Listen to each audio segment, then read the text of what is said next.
little bit of housekeeping. I haven't done those yet this semester because there really hasn't been a lot to housekeep. But in terms of the sapling homework, I opened up learning curves for all the chapters, all the previous stuff that we have done. I have made them for no points for those people that would like to review. I also didn't have any trouble on my computer opening chapter 9. Somebody said after I did that molecular structure, they couldn't get it to open, so I haven't gone back to try that. But what I might suggest, if you're not able to open that, maybe come up to the computers in the chemistry lounge and try to open it there. Does that make sense? And see if it isn't an issue with maybe a missing component or something. I don't know what that is, but like I said, I opened it and did a couple problems without any issues on chapter 9. Okay, so yeah, go ahead. How does the grading work on sapling? So for example, all the stuff I opened yesterday is ungraded. Okay, I did put an end date on May the 1st, which is a Saturday right before finals week, so that you can work on it anytime during the semester. The chapter problems on sapling are worth 100 points each. We'll do about 9 of those. 3 of them are actually extra credit. So the entire chapter, so that you may have 100% on those points. The same thing is done with the learning curves that I will open. Each learning curve is worth 25 points, but about every third one will be extra credit, so that you may earn all of the points without frustration is the intention there. It's a tool, you pay for it. I want you to use it as much as possible and trying to encourage you that way so you're not angry. Yeah. What happens if you miss one? Like you get one wrong? Do what? What happens if you get one wrong? Then you get it wrong. But if there's 100 points of extra credit and you miss one that's worth 5 points, whatever it may be, then those points are automatically replaced. So what I do at the end of the semester is I take the total number of points you earned, and then I divide that by the points that were for credit. So I actually download those, put them into a spreadsheet, and individually sort those, and so that means that your points that you miss are replaced by the extra credit ones. Is that helpful? Yeah. Yeah. So in terms of most semesters, 90% of the students have more than 100% of the points in sapling. Okay, the ones who don't, or they have chosen not to do all the problems. Okay, yeah. Is that true with you guys? Yeah. So I think last semester we had 1,000 points possible, and most students had 1,400 to 1,500. Okay, so yeah, that's intentional. All right, sapling. Any other questions on sapling? If you struggle with a sapling problem to complete it, can you get help? Yeah, so just ask. Sometimes they even present those tough ones in class for those new people. So if you have one you really can't do and you send it to me and I think everybody's struggling with it, I always bring it to class. Sometimes even include how to solve one in a lecture. So usually second semester, you guys are getting a lot better at those, and I know that all the answers can be Googled, right? Or at least how to solve them. Remember, do those yourself for practice, okay? All right. The second thing, in terms of quiz, we're going to finish chapter 9 today, okay? We'll move into chapter 10. When we complete chapter 10, there'll be a quiz. And so today's Wednesday. Not next Wednesday, but the following Wednesday. I'm tentatively looking. I'll set that date official when I see where we get into, and I'll announce that next Wednesday. Okay, and it'll either be that Wednesday or Friday, depending on where we are in the content. All right, cool. All right, so letting you guys know that there'll be a quiz, and it'll be over chapters 9 and 10. Lab. I made a mistake on the quiz.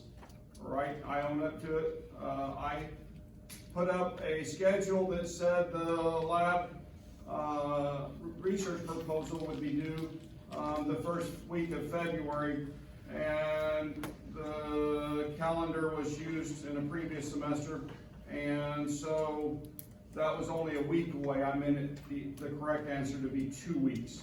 Okay, if you've taken the quiz, since I gave you this is the correct answer, then obviously you should have gotten that one correct. That's not trying to fake you out, because I want you to know that that is due in 2 weeks. Cool, you guys with me? And so I went back and corrected, I thought I corrected everybody, giving them the points that they had missed for that question. But I had missed one yesterday and I got an email last night. And so that's been corrected now too. If I missed anybody else on the last question, which asked when the proposal is due, and you do not have full credit for that, please let me know and I will repair that, okay? So I went through the grades one by one. I thought I caught everybody, and I guess I must have double clicked the arrow from student to student or something like that. Does that make sense?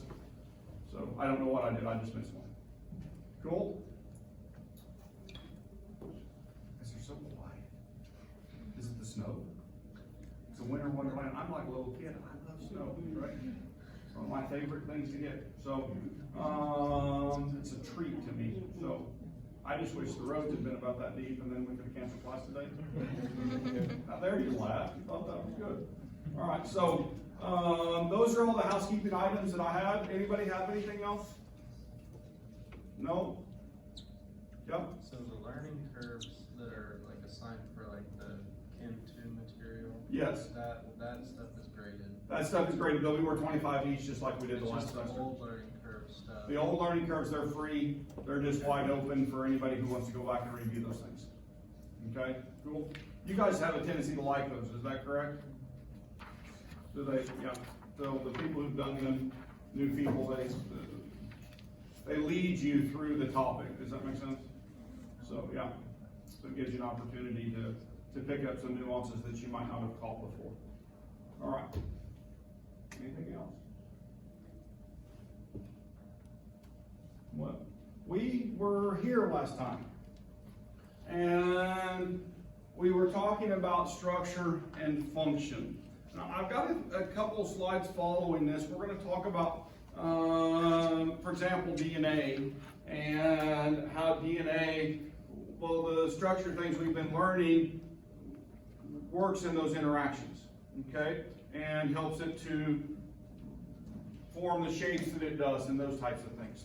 Okay, and so we're going to talk about that. We're also going to talk a little bit about spectroscopy. It's not in your chapter, but it's something I think as a chemist that's really important, because when we start talking about spectroscopy, then different types of spectroscopy depend on the structure of the molecule, or really what we're trying to observe. But when we're trying to observe that, then structure makes a difference in that. And so we'll talk a little bit about that. And then we'll actually use some of that next chapter, when we're talking about things like CO2 in the atmosphere and how that's measured. And so we use IR, infrared spectroscopy, to do that.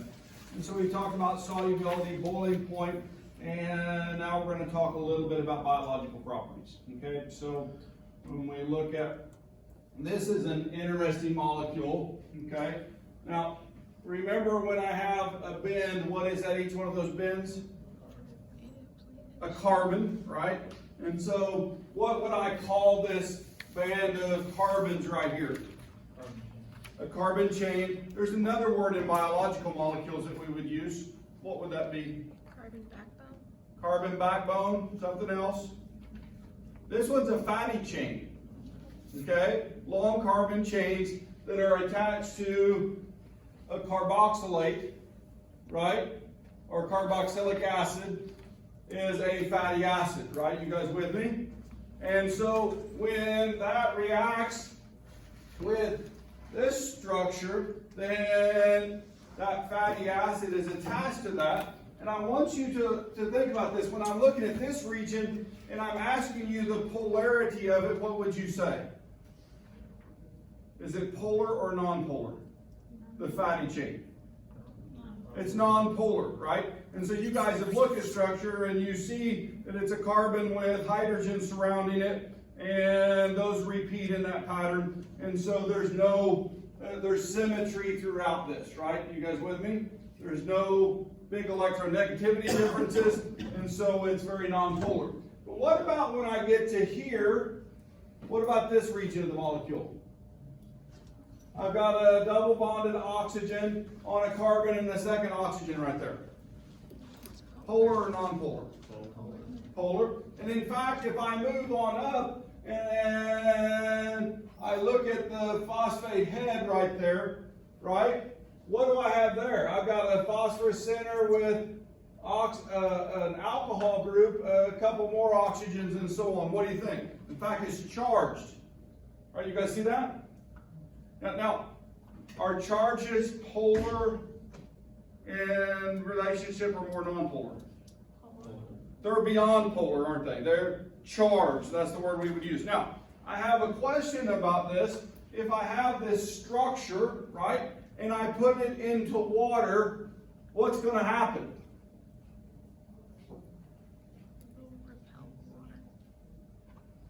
The head's going to like the water, isn't it?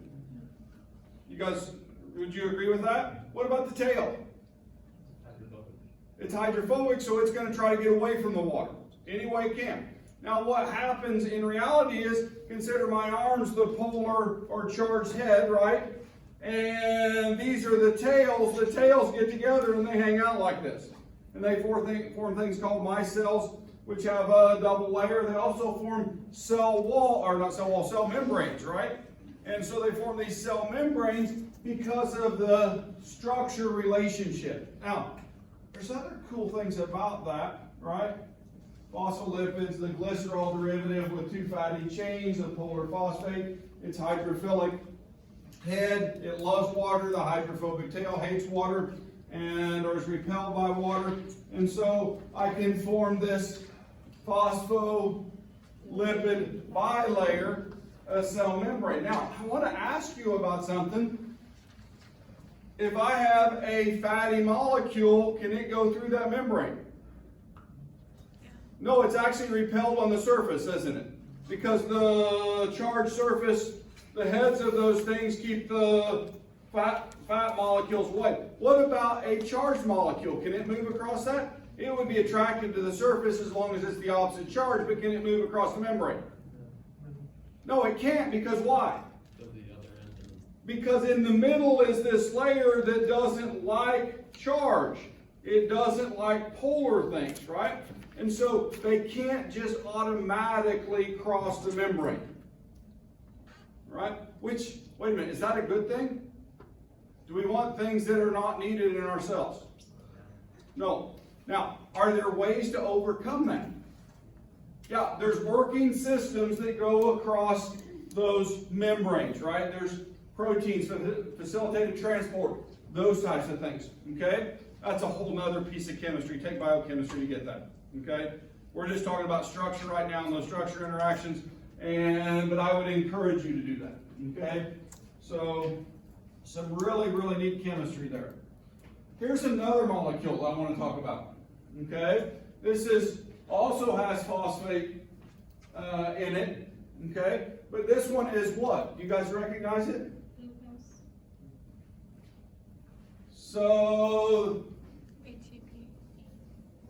deoxyribose, yeah, phospho group, base, that's one of the bases right there. That one has a nitrogenous adenine base, okay? We could have cytosine, thymine, or guanine replacing that, right? You guys with me? And so when I look at those, let's go to the base itself, okay? And I want to talk about hydrogen bonding, okay? I want you to look at the base, I want you to look at it closely, and I want you to tell me, can that hydrogen bond?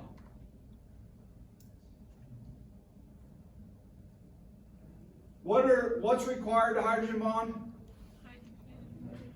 A nitrogen, a oxygen, or a fluorine, and what's the other? Hydrogen. So if I'm looking at that, is there a nitrogen with hydrogen attached to it? There is. Is there another nitrogen there that doesn't have anything attached to it? So either one of those sites can hydrogen bond. One would bond with an oxygen, nitrogen, or fluorine, right? And then the nitrogen would bond with a hydrogen. You guys see that? All right? So definitely, all right. Now I want to show you something that's really amazing, right? Have you ever heard that there's base pairs that go together? Yeah, why is that? Why are there base pairs that go together to align that DNA? Why do they go together? It's chemistry. All right? This is it right here. The spacing of the atoms which can hydrogen bond and the corresponding lone pair to hydrogens match up. You guys with me? So when I try to put two non-complementary bases together, they don't fit. Which is how it can replicate, right? And we get a good replication without many errors. That's kind of amazing, isn't it? Right? I mean, whoever thought of this, pretty impressive biochemistry.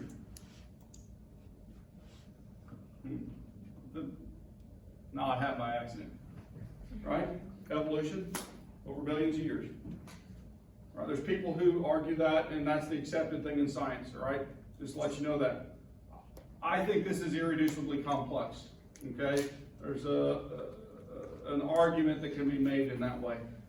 That this is, well, is this a message, a coded message? It is. It tells us how to build life. Can we build life yet? So if I find a message in a glass bottle floating in the ocean and I open it up and it says I'm stuck on an island, but don't save me because I've got good TV reception, or something like that, would you think an intelligent being made that note?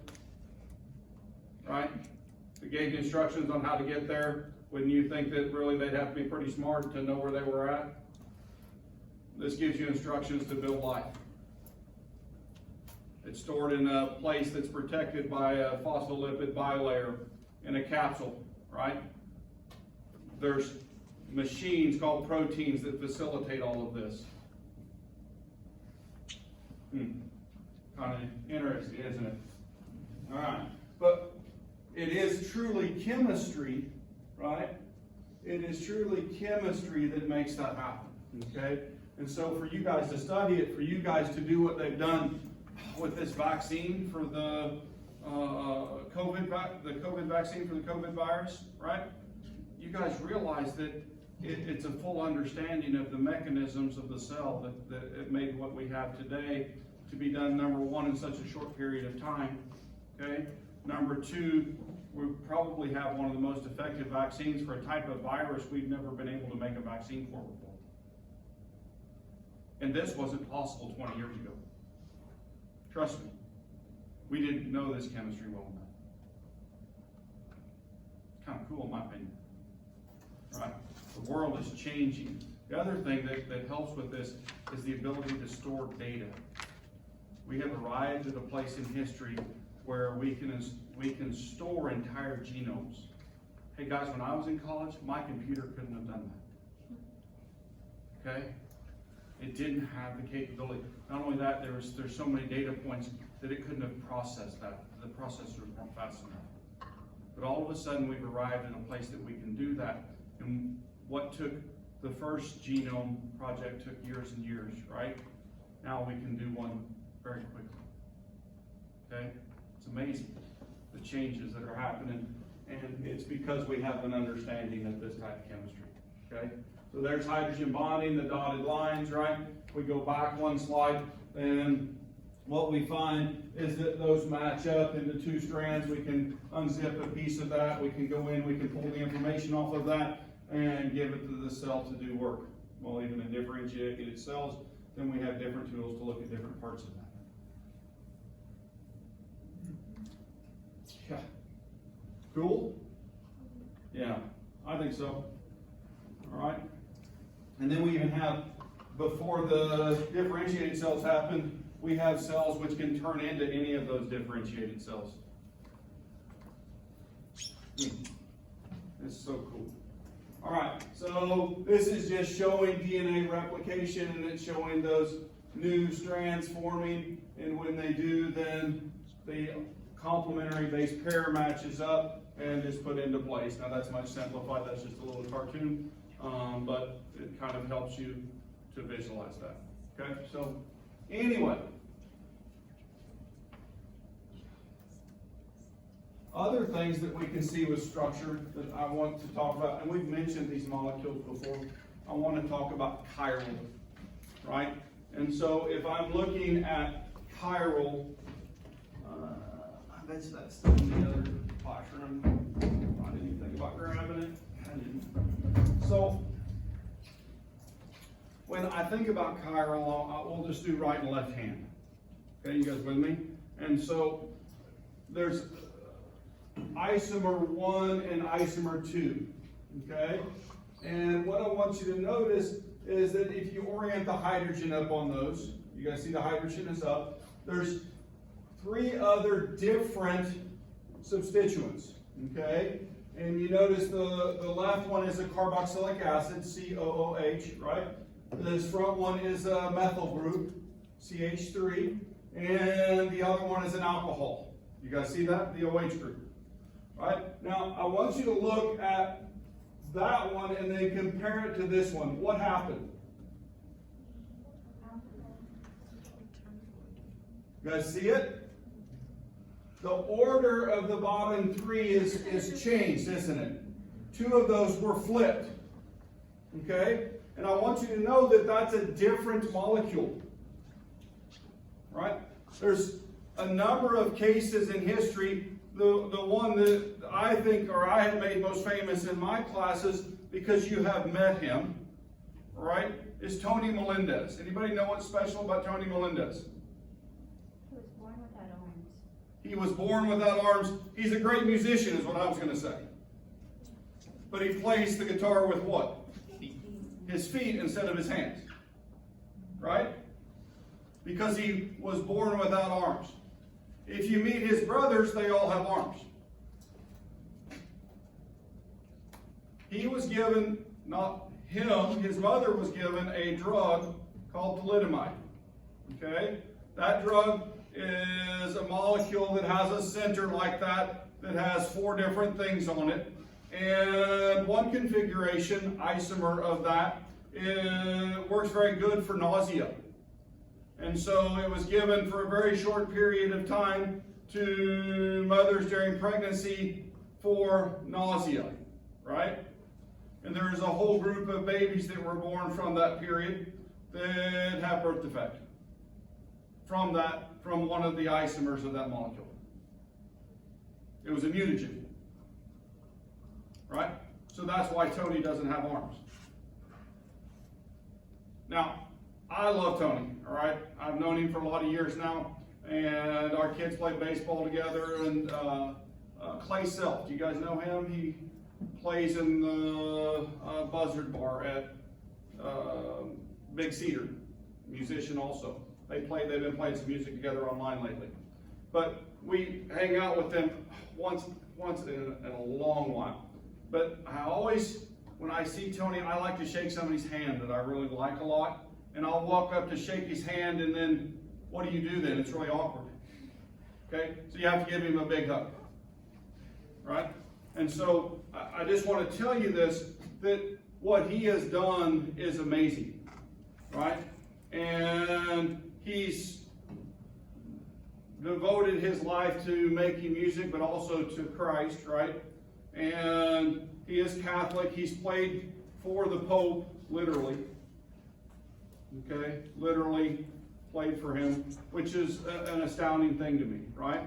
And so I know he doesn't have arms, but it's kind of like God's using him as a tool. Does that make sense? And so I think that's an amazing thing. And so he's who he's supposed to be, I guess, is the way I'm trying to say that. And he could drive. I've even seen him spank one of his children. Yeah. So, interesting thing. All right. Another couple things that I want to talk about are molecule shapes and things called spectroscopy. okay? When a molecule has an appropriate shape, right? This molecule, for example, it has a color to it, okay? And when it has a color to it, then we can look at that in the visible part of the spectrum, right? We can see it with our eyes, but we can also see it with a spectrometer. And in fact, we can get a spectrum from that molecule. That's the light absorbed. This is the wavelength. What's the maximum absorbance on this molecule? About 455 nanometers. It's right there. You guys see that? We're talking about that in lab this week. And so this is an example of that. It's because of its structure. Now, if I change that molecule and its color changed, would that maximum absorbance change? It would, wouldn't it? Right? And so we can use that concept when we start talking about, well, or identifying molecules, right? And so we use structural properties, things caused by structure, to identify molecules, to know what they are, and then know, well, whether we should be cautious if there's a chiral center. You guys with me? Right? So other spectroscopy we might look at is that was visible. This is infrared, a different way of seeing and just a different part of the spectrum. In visible light, we're looking at electron transitions, right? When we move from UV and more energy intense, then we start looking at electrons even leaving sometimes. For example, when we get to X-ray, or maybe even an interaction with the nucleus if we get to a small enough wavelength. But if I'm looking at this, then what I'm seeing is that in the infrared part, we're actually looking at bonds, right? And so there's bonds in molecules that do things. And for example, this OH stretch out here, there's a hydrogen on an oxygen that's going like this, okay? And that's very characteristic for a molecule that contains an alcohol. You guys with me? Or if you have a sample that's very wet, because what's on water? Is there an OH stretch for water? There is, isn't there? And so you see that when a sample is wet, it'll change shape depending on the molecule because the spring strength is different. Wait a minute, spring strength, what do you mean? Are molecules like springs? They are, right? Think of them in that fashion, okay? And so this is showing you spectroscopy, the interaction of light and matter, and it's all based on structure, okay? The results we get are on structure, which is so cool, okay? I'm an analytical chemist, so I mean, I love spectroscopy and the tools that we have, all right? Visible electrons in atoms, quantized energy levels, absorbance or emission, UV, electrons in molecular orbitals moving. We need conjugated pi bonds there, and we can see those organic molecules that don't have any visible color, okay? So you'll learn more about that as you move on into organic chemistry, all right? IR, we have quantized energy levels still, but the frequency relates to the bonds themselves. There's some information there if you would go look at that, but must be a net change in the dipole moment for an IR absorbance, and so we'll learn about that also. Oh, and there's a question asked to me, and I wanted to make sure that I said it appropriately, and it was about van der Waals forces, okay? And van der Waals forces are all the interactions, and so London forces would fall under that, okay, as a type. But you could also have a induced dipole-dipole interaction, which would be considered van der Waals, or dipole-dipole, and so on. And so all of those forces would fall under that van der Waals definition. By the way, I understand it, but I wanted to make sure of that before I said it out loud. Okay, so the van der Waals is less specific. The London force is a type of van der Waals force. Does that make sense? Yeah. All right. So this is just showing those springs, right? So I use that word spring, and actually we can use Hooke's force constant. Anybody done that one in physics? To talk about those and the magnitudes of the energy and so on. Okay. Yeah. And covalent bonds are springy. All right. Questions? Comments?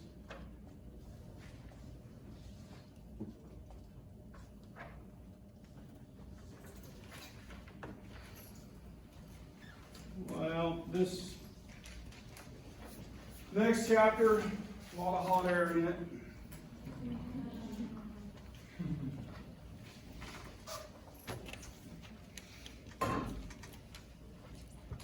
Next chapter is about gases. All right. This is, in my mind, my students usually agree, one of the most straightforward chapters in the book. Okay. Something you deal with regularly. We'll see if we can't teach you a few new things about gases. What's going on right here? Got a bicycle tire, got a pump, and doing what? Airing it up. So I have a question. Before I air it, is the pressure different than after I air it? Yes. What caused the pressure to change? It's in a smaller space. Like you're I putting more. took a larger volume of atoms and put them into a smaller space. So that means when you think about it in this way, I actually took more atoms and put them inside of the tire, didn't I?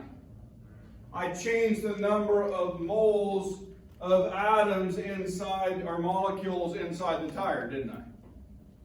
Because I pulled them from the atmosphere through a valve, one-way valve. It sucks in, right? When I push down, it goes the other direction, and it takes more atoms and puts them in there. Okay?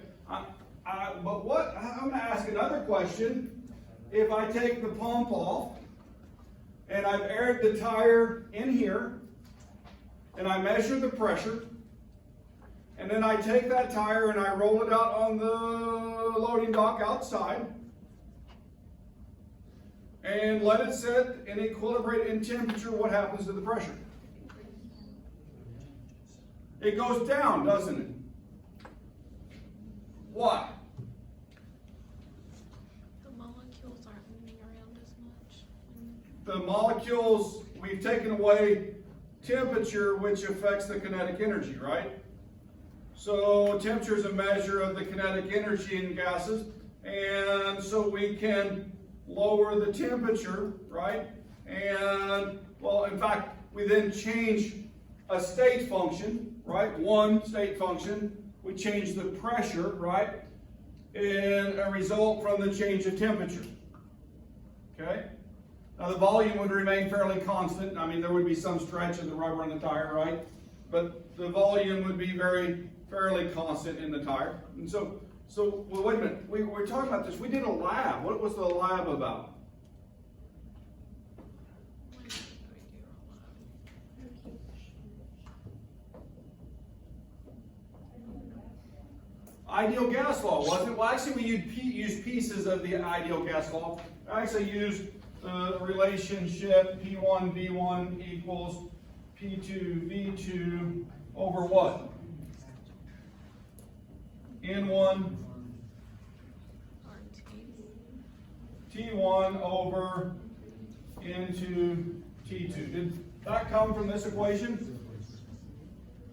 Yeah, we solved them for R, didn't we? We solved it for R. And so if I solve this for R, right, I divide both sides by N and T, then we end up with R, which is a constant, right? And it's called the gas constant. And so that means that I know that if I change any of these conditions, right, then the other conditions will change in a corresponding fashion. That's kind of cool, isn't it? All right? I think it is anyway. And so this chapter, a whole bunch of it is working on that relationship. Okay? And so for these things to happen, right, gases can be compressed. They exert pressure, right? What's the pressure from? Yep, go ahead. What's the N represent in the? Oh, Avogadro's number. Okay. It's really the number of moles. It's Avogadro's law. I said number, I shouldn't have said it that way. It's Avogadro's law that looks at that relationship, and that's the number of moles of gas that's present. Okay? Yeah. So yeah, pressure, volume, moles, temperature. We're going to go over all this. But for some reason, I feel like that fits right up front, and then we go through and talk about why that is. Okay? And so anyway, I promise there'll be a formal slide on that. can be compressed, they expand, all right? They fill a volume. It's different than a liquid. When I fill a liquid into something, right, it goes to the bottom of the container, doesn't it? And so it sets in just the bottom. The gas fills the whole thing. There's diffusion, all right? There's diffusion. It can be described in terms of their temperature, pressure, volume, right? Occupied number of moles present. In fact, we call these state functions, right? Because they describe the system. Doesn't matter how we get there. If I know the pressure and temperature, number of moles, I can always find the volume. It's a cool thing, okay? I used it in graduate school. I'll talk about that in a little bit. How I use that, all right?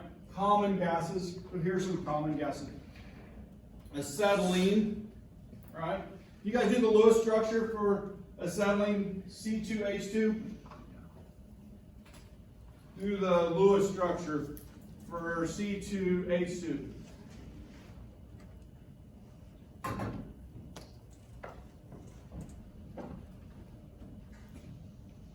Then tell me what's wrong with the name.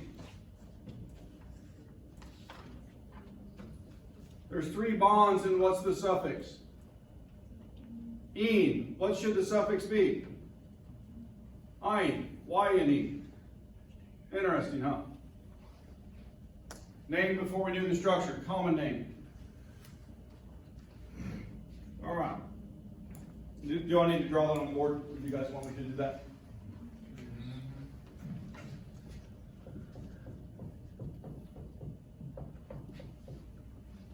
Right?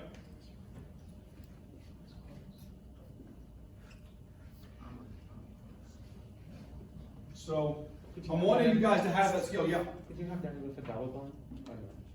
No, because why? How many electrons from a hydrogen? 1, 2, right? Plus 4, plus 4. So that's Okay. 10. And so 2, 4, 6, 8, right? And then there's only 3 bonds around each one, so then I would need a lone pair for each. If I did that, 2, 4, 6, 8, 10, 12. Oops, that can't be right. So I've got to take that third lone pair and put it right there. Cool? Thank you. Or that third pair of electrons. There's not 3 lone pairs. There's no lone pairs. That pair of electrons. All right. Argon, right? The country music element.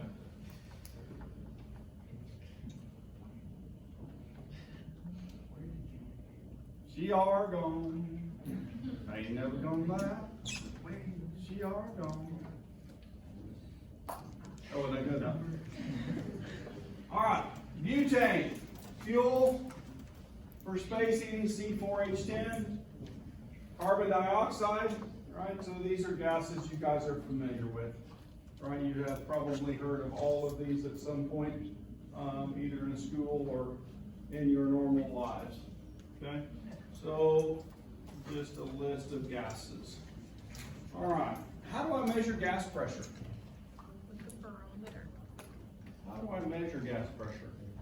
With the tire pressure gauge. With a tire pressure gauge, with some sort of device to measure pressure. This is what's called a Torselian barometer, and it was one of the first devices used in the scientific world to measure pressure. We had one even up to 10 or 15 years ago. Actually, had a couple of them. We had them in the organic lab and the general chemistry lab. On the wall, they were mounted there, and we used those to monitor atmospheric pressure. Okay? And so, why did we take them out? Because of the mercury? Yeah, because they're made with liquid mercury, and it's unacceptable to have that open to the atmosphere in a room which people are in anymore. Okay? So because of law. You guys with me? So we removed our mercury barometers, but how does it work? If I wanted to make a mercury barometer, how would I do that? Yeah? wouldn't it work kind of like a percolator or coffee pot, where as the pressure comes down, and it forces it up too? Yeah, so the percolator is interesting because it actually is the pressure caused by heating it, right? Causing it to expand that pushes it up that, and then it floods through the, because the water that's hot on the bottom where the trap is pushes it into the stem, right? Because it's less dense and it lifts it, right? So it changes the density of the liquid. But kind of, it wouldn't work unless we had gravity and pressure pushing down on the other liquid to hold it there. Does that make sense? And then there's a less pressure, well, because it's less dense, it moves up because of mass. But yeah, in an idea, it kind of is. To make it, I take a sealed tube, right? You guys with me? That top of that is sealed. And then I fill it with mercury, sealed, right? And I just put a cover on it, right? And I flip it over and I set it down in a tub of mercury. Okay, you guys see that? Now, the mercury, why does mercury work so well for this? It's dense. It's very dense, okay? And so I could actually make one of these out of water. All right? It would just have to be much, much, much taller, right, to measure the pressures that we need to look at to give that distinction so we could actually find those changes and measure them easily. Right now, problem with water is that if you're in somewhere that freezes, for example, then it expands and it breaks your tubing, okay? So we can use alcohols instead, and there are examples of that. And in fact, we've moved to alcohol in thermometers, haven't we? So those types of things. But anyway, so the atmospheric pressure pushes down on this. There's a vacuum that forms on the top because of the pull down from the mercury, okay? And if I get more atmospheric pressure pushing on the pool below, then it pushes up. And if I have less, then it will drop down and the vacuum area will become larger. All based on pressure. It's an amazing device, all right? And we have gained so much knowledge from barometers. They're amazing. We can also make manometers, and I always think about that. When I was in college, we did this really cool experiment where we took some sodium hydroxide and we put it inside of a glass apparatus, and there was a tubing there. The tubing had water in it, right? And it was marked, and we put earthworms in there, and as the earthworms respired, they produced CO2. The CO2 was then absorbed by the hydroxide and trapped it, right? But it pulled it out of the atmosphere, so it decreased the pressure inside the vessel, and the liquid moved so that we could measure respiration rate. And we would do that with different amounts of worms to calculate the average respiration rate for the worms. I thought that was the coolest experiment ever. Right? You guys with me? And so I still remember that one. This is 30 years later. Yeah. Is that like a common experiment or just something your specific college does? I don't know if other colleges around the country, I have no idea if our biology department does that or not. But it was one of the, most memorable experiments just because, I don't know why, because I'm a nerd. But there's some that stick with you that you'll always remember, the ones that blew up, the ones that were really cool, and then there's all the other experiments, right? Yeah. All right. Pressure is force divided by area. Force equals mass times acceleration. You guys know that one. All right. Standard atmosphere, 1 atm. Okay. Now, if I want to talk about that in millimeters of mercury, then that's 760 millimeters of mercury. Okay. If I look at that, millimeters of mercury, those are also called torrs, T-O-O or T-O-R-R, right, from the Torselian barometer, so millimeters of mercury or torrs, same measurement, all right? But the Pascal, right, is commonly used worldwide, or kilopascal, so 101.325 kilopascals for every 760 millimeters of mercury. And what am I setting you guys up for? Conversions, right? So, yeah, let's do some conversions. Here you go. 29.5 inches of mercury. Oh my gosh, I didn't have that one up there.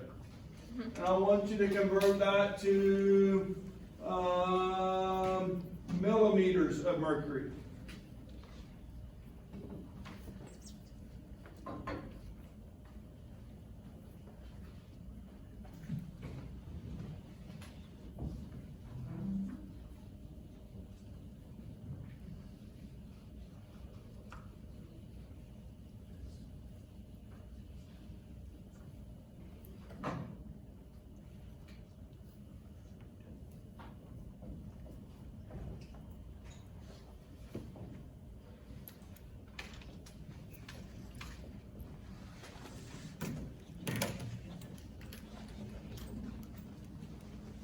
So what I did was 29.5 times 25.4 divided by 1. So what you guys did? And then we got an equals on that? 749.3 millimeters. And I guess we should put the HG on there, right?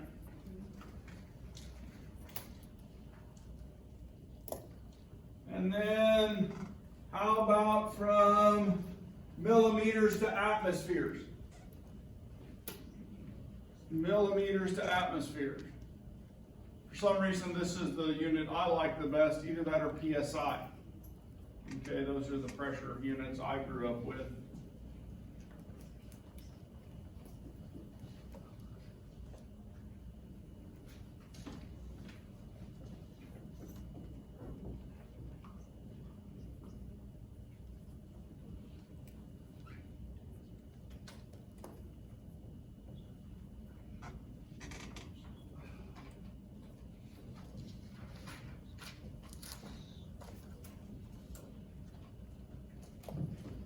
All right, we got that number?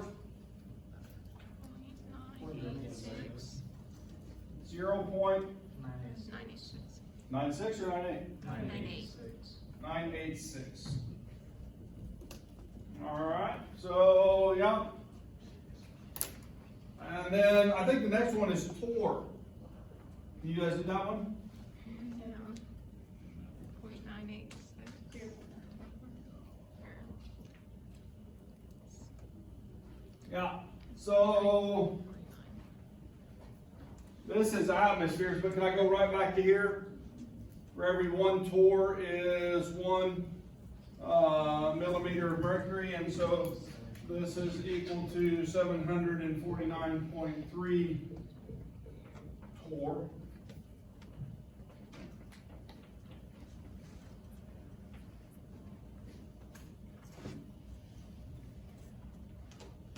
How about pascals? You guys ever do kilopascals? Kilopascals.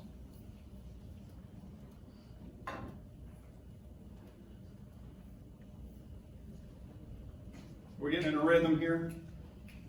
Might have struggled with the first one, had to think about the second one, but now you're just taking those conversion units, putting them in with the appropriate dimensions canceled, right? Dimensional analysis.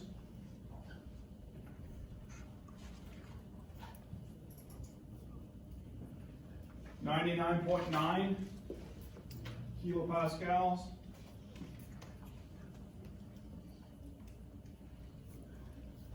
Oh, here's one I didn't throw out. Engineering, kind of popular in that world. The bar, where all the engineers go.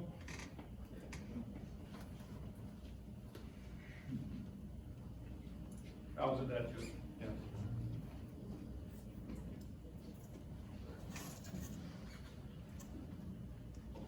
I would just say 101 I wouldn't even do the math. Oh, 0.999, should've done the math. All right, we out of time?